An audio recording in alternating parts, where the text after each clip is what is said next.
शेतकरी मित्रांनो, आपल्या मागे जे हे गहू पेरला आहे, ह्या गव्हाला आज 30 दिवस पूर्ण झाले आहेत आणि 30 दिवसाच्या नंतर आपण बघू शकतात की आपला गहू आहे ते शेल पानावर आलेला आहे. म्हणजे आता जे वंबी निघणारचे जे आपलं पान आहे ह्या पानापर्यंत गहू आलेला आहे. तर मित्रांनो, ज्या वेळेस आपण गव्हाला दुसरं पाणी दिलं त्यावेळेस आपण ह्याला एक आपला दाणेदार युरिया आणि त्याच्यासोबत जे आपलं सल्फर आहे 80% WD जे असणार, ह्या सल्फरचा पण आपण त्याच्यामध्ये वापर केला आहे.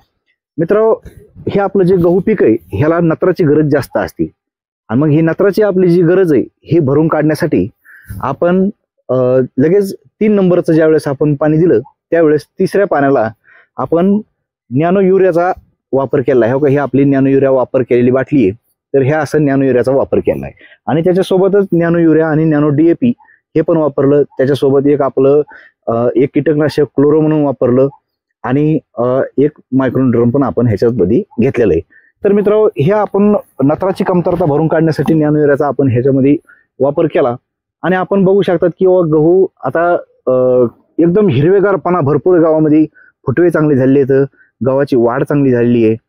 आणि मित्रांनो, मी बऱ्याच वेळेस YouTube चॅनलवर बघत होतो त्यावेळेस मला काही गोष्टी लक्षात आल्या की बरेच आपले युट्यूबर असतील ते नॅनो युरिया आणि नॅनो DAP बद्दल जरा निगेटिव्ह असं बोलणं चालू असतं त्यांचं. ते म्हणतात असते की मी वापरला पण वापरल्याच्या नंतर मला त्याचा काही रिझल्ट वाटला नाही, काही नाही. तर मित्रांनो, मी तुम्हाला एक आवर्जून सांगू शकतो किंवा नक्कीच त्यांच्याकडून काहीतरी जे नॅनो युरिया नॅनो DAP असेल हे वापरताना त्यांच्याकडून चूक झालेली आहे. ती अशी चूक आहे की नॅनो युरिया आणि नॅनो DAP हे ज्यावेळेस आपण वापरतो त्यावेळेस 1 लिटरला 3 ml असं ह्याचं प्रमाण घ्या आणि जास्त ऊन असताना ह्याची फवारणी करू नका. पाणी स्वच्छ वापरा, पाण्याचा pH आपला कमी जास्त असू शकतो. तर हे काही अशा ज्या आपल्या भौतिक गोष्टी आहेत ह्याचा पण आपण त्याच्यामध्ये विचार केला पाहिजे.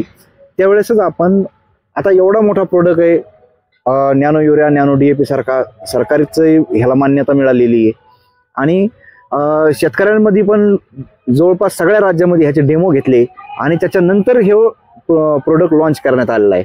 त्याच्यामुळे शेतकरी मित्रांनो, नक्कीच ह्याचे रिझल्ट एकदम बेटर येतं. आपण नक्की याचा वापर करून पहा, चांगल्या पद्धतीने वापर करा, पाण्याचा pH बघा.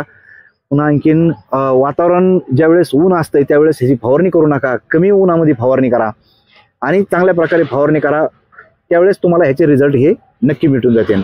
तर मित्रांनो, गावकरी आपला शेतकरी मित्र म्हणून माझं हे YouTube चॅनल आहे, ह्या चॅनलला नक्की सबस्क्राईब करा आणि बेल आयकनचं बटन दाबून घंटीच्या चिन्हाला क्लिक करा, म्हणजे इथून पुढे येणारे माझे सगळे व्हिडिओ तुम्हाला पाहायला मिळतील. मित्रांनो, व्हिडिओ पाहिल्याबद्दल धन्यवाद.